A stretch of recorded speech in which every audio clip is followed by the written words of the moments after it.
Mga kapuso, malapit na rin po ang salubong sa taong 2025. At ngayon pa lang, may mga nabibiktima na ng mga paputok at boga. Yan ang tinutukan ni JP Soriano.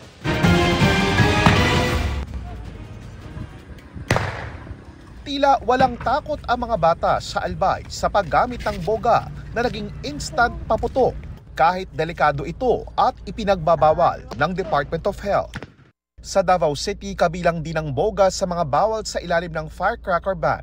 Nitong nakaraang linggo, 8 boga ang nakumpiska ng mga pulis. Sa Mangaldan, Pangasinan, mga kabataan din ang karamihan sa mga gumagamit ng boga. Sa Central Luzon, 2 sa 3 na itanang firecracker-related incident dahil sa boga na pawang mga bata ang biktima, habang isang 41 years old ang naputukan ng kwitis. Ngayong taon, mas nais daw pagtuunan ng pansin ng Department of Health na tiyakin ng mga magulang na walang bata ang hawak ng paputok, lalo na yung mga iligal. Makikipag-ugnayan din daw ang DOH sa DILG para matiyak na maipatutupad ang firecracker ban at community fireworks display zone. Ayon sa QCPD, sa ngayon isang kaso ng firecracker-related injury ang naitala nila.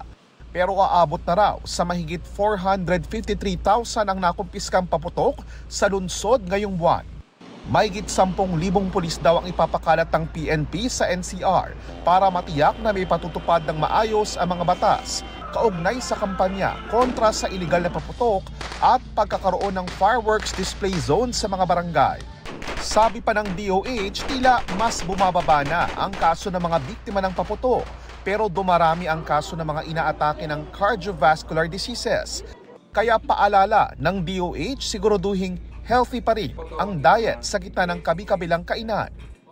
Para sa GMA Integrated News, JP Soriano, nakatutok 24 oras.